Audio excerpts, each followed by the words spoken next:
사실 바울은 겉으로 보면은 참 자랑할 게 별로 없어요. 머리도 많이 벗어졌고 눈에 얼마나 이게 질환이 있었는지 몰라요. 눈곱이 계속 있었고 또 간질 증세가 있었어요. 갑자기 발작 증세가 있었어요. 예. 키도 작았어요. 예. 그런데 세상의 자랑거리는 돈도 많았고 굉장히 배움에 아주 뛰어난 사람이었어요. 그래서 헬라의 말과 히브리 말을 아주 능통해서 이방인에게 복음을 전하는데 아주 적절하게 준비된 인물이에요. 근데 겉으로 보기에는 아니에요. 그래서 자기의 질병을 고쳐달라고 3번 기도했다는 것이 아니라 아주 많이 치료될 때까지 자기 있는 힘을 다해서 했는데 안 고쳐주셨어요.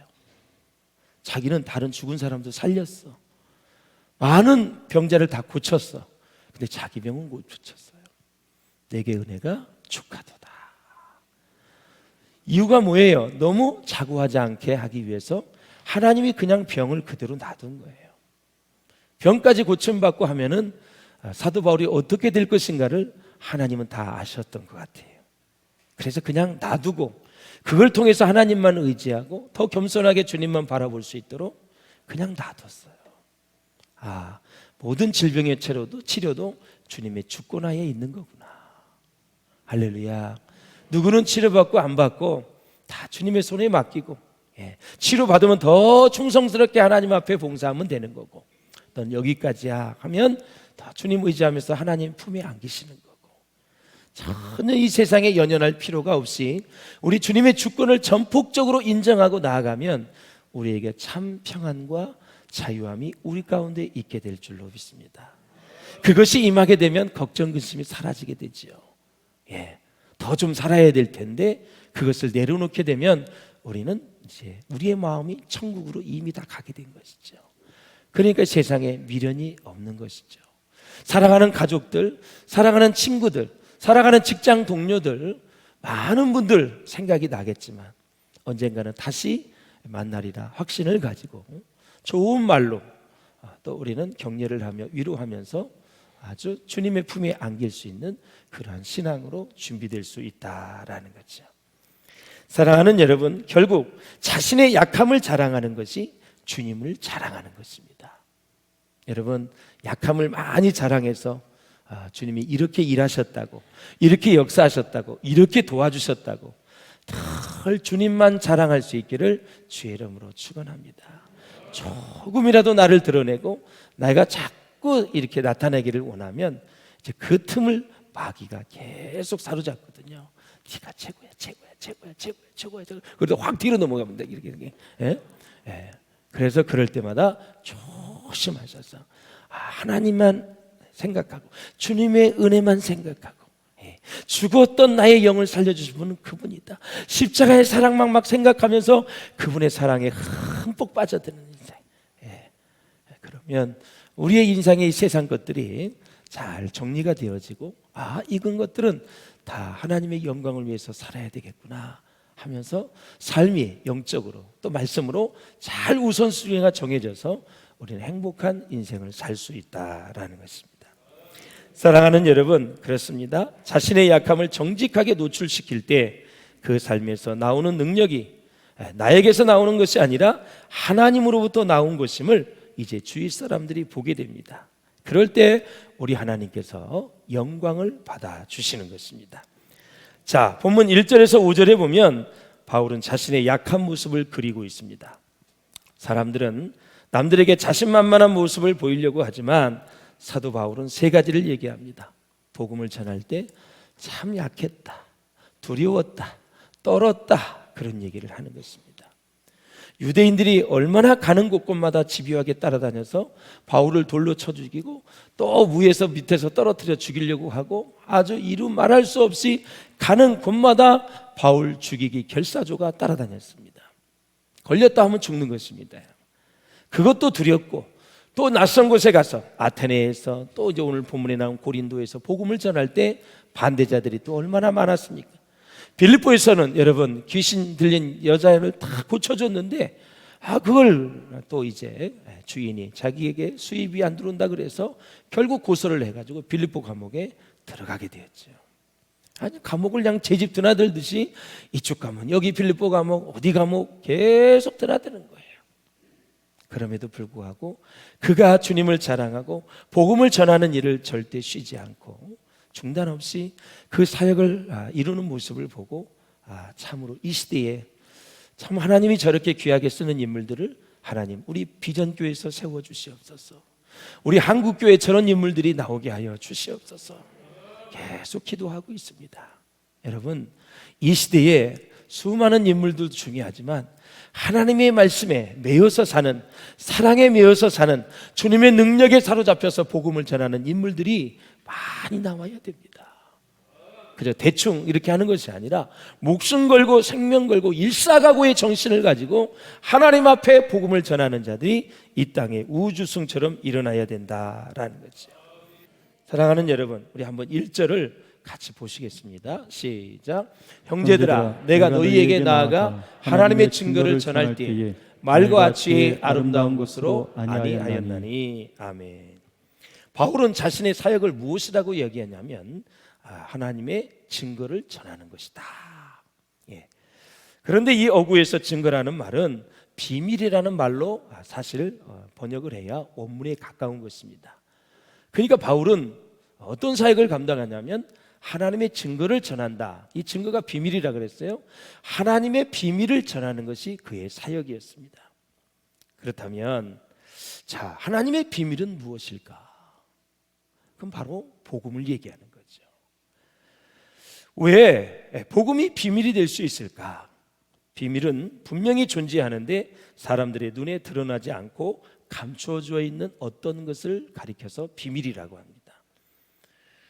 자, 그런데 왜 사람들이 아무리 찾아내려고 해도 발견되지 않고 그 복음은 감추어져 있을까?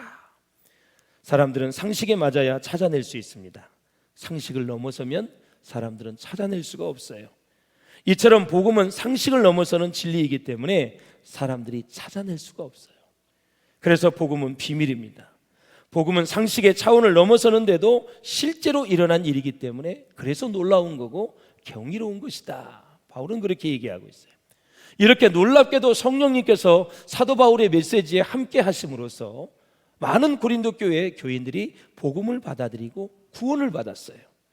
그래서 바울은 자신이 능숙한 운명술이나 넘치는 인간의 지혜로 복음을 전해서 고린도 교인들이 예수 믿고 구원받은 것이 아니라 오직 하나님께서 연약한 자기 자신, 본인을 사용하셔서 초자연적으로 하나님께서 많은 사람들을 설득시켜 주시고 믿도록 하셨기 때문에 이 일에 관련해서는, 이 구원에 관련해서는 오직 하나님께서만 영광 받으셔야 되고 그분께 모든 공로를 다 돌려야 된다라는 사실이죠. 단지 자기는 거룩한 도구로 쓰임받았을 뿐 사람의 마음을 열어주시고 그 복음을 믿도록 하신 분, 구원을 받게 하시는 분은 하나님이시다라는 거죠. 바울이 빌립보에 갔을 때도 루디아의 마음을 열었다 그랬어요. 바울이 열은 게 아니에요. 하나님이 열어주신 거예요. 열어주신 마음에 복음을 전하니까 루디아가 은혜를 받고 구원을 받고 자기 집을 처소로 삼아서 그 교회, 빌립보 교회가 탄생을 한 것입니다. 근데 우리는 이제 거룩한 도구로 쓰임을 받기 때문에 그 자체가 축복이죠. 저는 우리 비전교회 성도들이 다 하나님 앞에 거룩한 도구로 쓰임 받을 수 있기를 주님의 이름으로 축원을 드립니다. 자, 고린도전서 1장 18절을 보세요. 시작. 십자가의 도가 멸망하는 자들에게는 미련한 것이요 구원을 받는 우리에게는 하나님의 능력이라. 할렐루야. 아멘.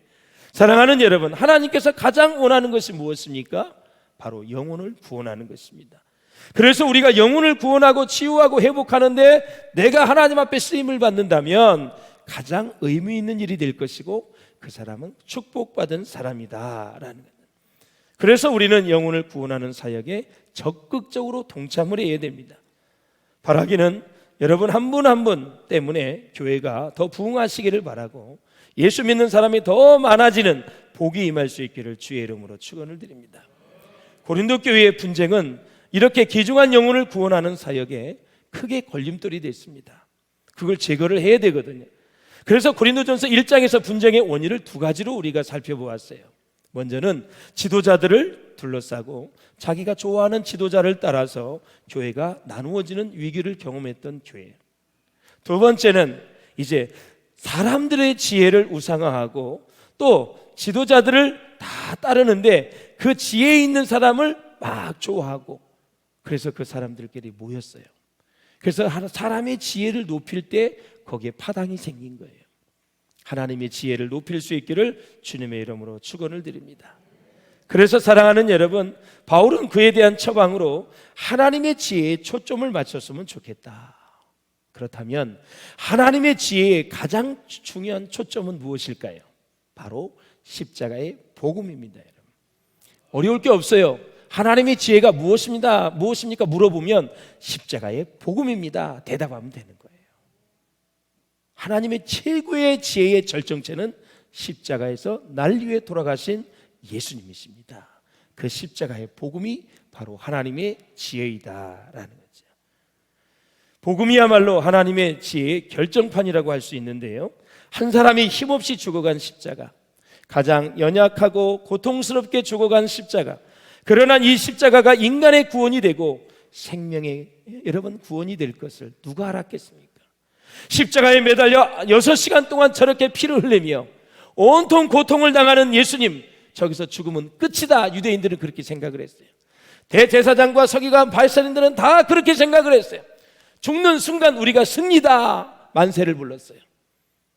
그러나 침묵이 2, 3일 되면서 3일째 되는 날 예수님께서는 그 죽음에서 부활을 하셨어요.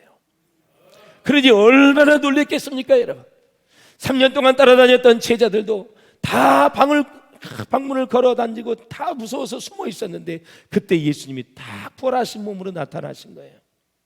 정말 너무나 놀랬기도 했고 즐겁기도 했고 좋았기도 하고 그 상황은 이루 말할 수 없었을 것입니다. 사랑하는 여러분, 그래서 복음은 하나님의 지혜가 되는 것입니다. 뿐만 아니라 복음의 핵심이신 그리스도야말로 하나님의 지혜요 하나님의 능력이 된다라는 것입니다.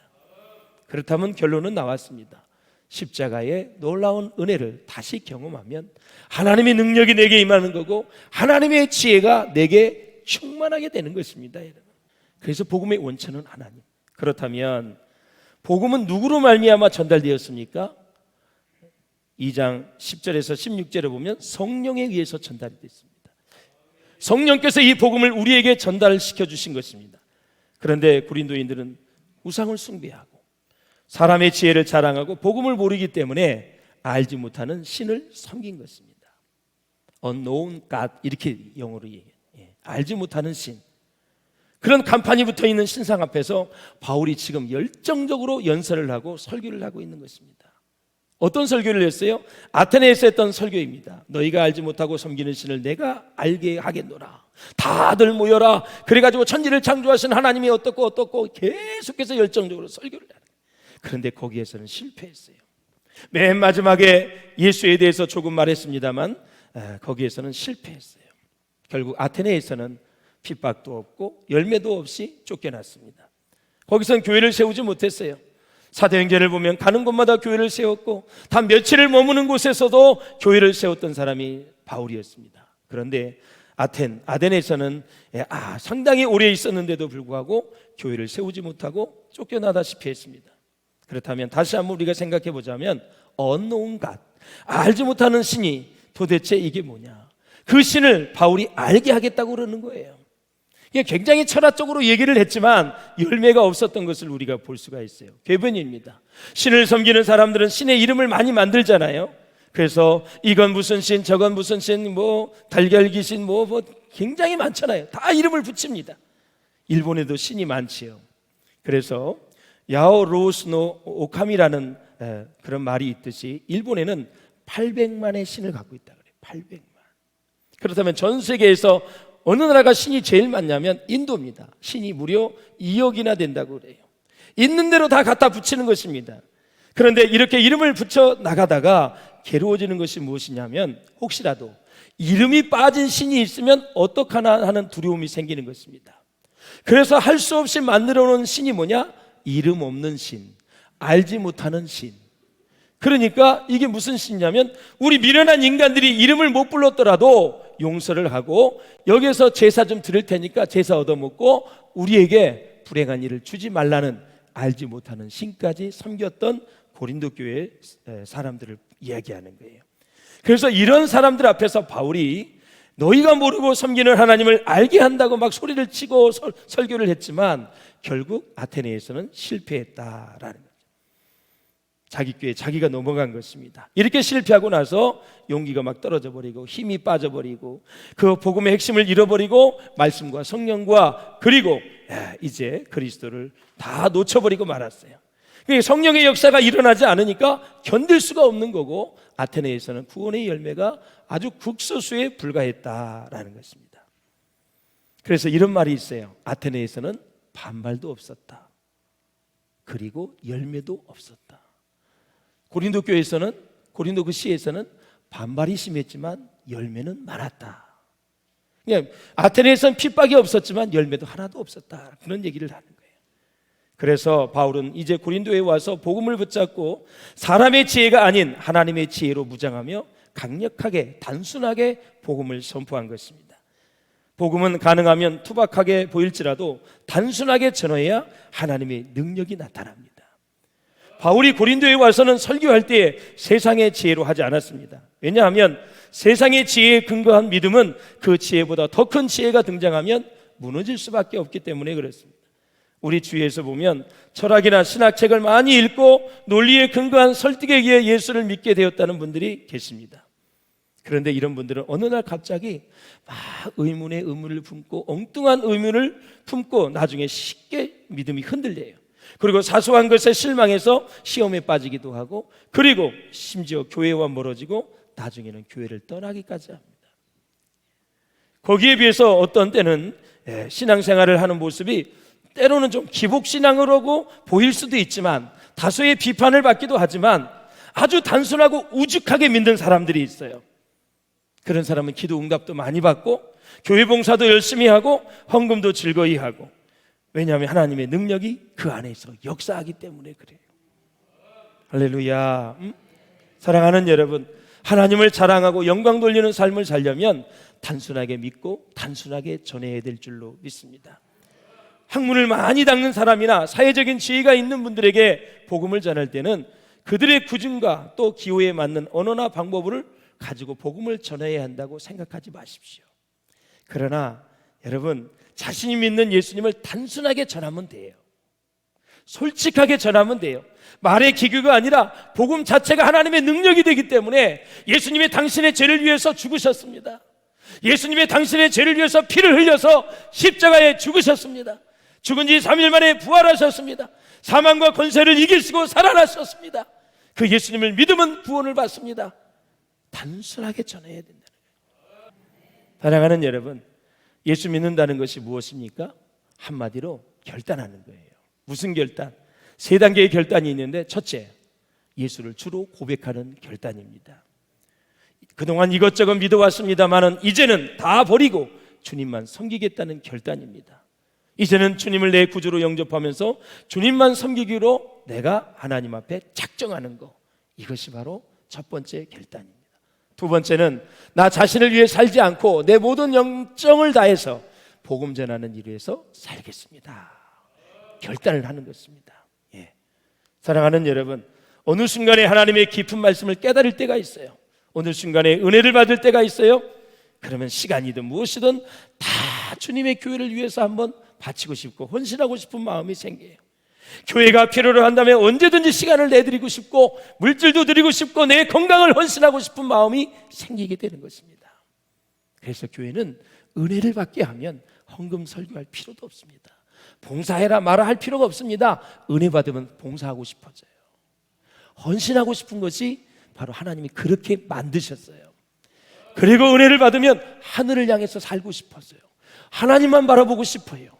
하나님이 기뻐하시는 무엇인가를 찾고 그렇게 그런 일에 헌신하고 싶은 것이 하나님이 그렇게 만드셨기 때문에 그러는 거예요. 그러나 믿음 떨어지고 말씀에 이제 막 회의가 생기면 아무것도 하기 싫어. 교회 가기도 싫고. 사랑하는 여러분, 즐겁게 행복하게 믿음 생활할 수 있기를 바랍니다. 셋째, 마지막으로는 십자가 위에는 알지 아니하기로 작정을 하는 것입니다. 십자가 위에는 알지 아니하고 십자가 위에는 전하지도 아니하고 여러분 십자가만 의지하기로 결단을 하는 그런 단계. 그러므로 사랑하는 여러분, 오직 십자가 위에는 알지 아니하기로 작정한 바울처럼, 그건 뭐냐면 십자가 위에 다른 건 아무것도 알지 아니하기로 작정한 게 아니라 오직 십자가를 우선순위로 놓고 전하며 살겠다라는 것입니다. 벵겔이라는 유명한 성경주의학자가 이런 말을 했습니다. 한번 같이 읽어보겠습니다. 시작. 내가 다른 많은 일을 알고 있었으나 나는 그것을 알지 않는 것처럼 행동하였다. 아멘. 아무리 좋은 말씀이라도 여러분, 사람이 변하지 않는다면 무슨 소용이 있겠습니까? 사람을 변화시킬 수 있는 것은 복음밖에 없습니다. 그래서 복음은 십자가입니다. 주님께서 나의 죄를 담당하시고 피 흘려 죽으신 사실을 믿는 것입니다. 유명한 성서학자 바클레이를 아시죠? 신학하신 분들은 다 아실 거예요. 그 책에 보면은 다음과 같은 내용이 나옵니다. 영국에서 어느 술주정뱅이가 예수를 믿었습니다. 그랬더니 과거에 그와 같이 지내던 술주정뱅이 친구가 놀렸습니다. 야, 너 물이 포도주로 변했다는 것을 믿냐? 이렇게 물으면서 아주 비아냥거리며 비웃었습니다. 그때 과거에 술주정뱅이였다가 예수 믿고 새 사람이 된 사람이 이렇게 대답을 합니다. 친구야, 나는 물이 어떻게 포도주가 되었는지 설명은 잘 할 수 없지만 너도 잘 알다시피 술독이었던 내가 이제는 성전이 되지 않았느냐? 너도 알다시피 우리 집이 술집이었다가 이제는 예배당이 되지 않았느냐? 우리 집에서 늘 찬양이 울려 퍼지고 하나님을 경배하는데 과거에는 우리 집에서 늘 술파티만 벌어졌으니 술집이 예배당이 된 것은 하나님의 역사가 아니겠느냐? 어느 책에는 이런 간증이 있었습니다. 참 은혜가 되어졌는데 이런 말이 있더라고요. 제게 고모부님이 한 분 계셨습니다. 머리가 비상한 분이셨습니다. 아이비리그에 속한 명문대학에서 수학을 가르쳤던 고모부님이었습니다. 교육자로 대한민국 공로훈장까지 받으신 분입니다. 그런데 이분은 안타깝게도 예수를 믿지 않으셨습니다. 그런데 아내인 우리 고모는 교회를 다녔기 때문에 자기 집에서 구역 모임을 하면 고모부도 참석을 했습니다. 그런데 담임 목사님이 참석하게 되면 신앙에 관해서 여러 가지 어려운 질문을 던지는데 목사님이 토론을 벌이다가는 결국 당하지 못하고 물러나곤 했습니다. 그러다가 이분이 학회 인도차 한국 방문 중에 배가 아파서 병원에 가서 검증을 받게 되었는데 위암 말기라는 판정을 받았습니다. 너무 늦게 발견해서 치료 방법이 없어서 죽음을 기다리고 있는데 한 흑인 목사님이 찾아오셨습니다. 그리고는 단도직적으로 물었습니다. Brother, are you saved? 형제여, 당신은 구원을 받았느냐? 다 이 질문을 했습니다. 이 질문은 그동안 담임 목사님이 대학 교수라는 지위에 위축되어서 단 한마디도 질문하지 못했던 내용이었습니다. 그리고 이 흑인 목사님은 단순하게 복음을 전했습니다. 사랑하는 형제여, 당신을 위해서 예수님이 십자가에 못 박혀 죽으셨습니다. 그리고 3일 만에 부활하셨습니다. 그리고 그분은 다시 이 땅에 오십니다. 그런데 놀라운 일이 일어났습니다. 그 고모부님이 주님을 영접한 것입니다. 그로부터 약 한 달 후에 그 고모부님은 세상을 떠나 천국에 가셨습니다. 저희 고모는 그 한 달이 결혼 생활한 중에서 가장 행복한 기간이었다고 말합니다. 사랑하는 여러분, 이것이 바로 복음의 능력입니다. 단순하게 복음을 전하시기를 바랍니다. 복음만이 이런 변화를 가져올 수 있다는 사실을 믿으시고 아직까지도 정말 주님 앞에 나오지 못한 우리의 가족들, 친지들, 친구들, 내가 알고 있는 많은 직장의 동료들, 우리 이웃집에 있는 사는 사람들 다 복음을 전해서 피 묻은 십자가의 복음을 통해서 구원의 역사가 저와 여러분을 통해서 일어날 수 있기를 주의 이름으로 축원합니다.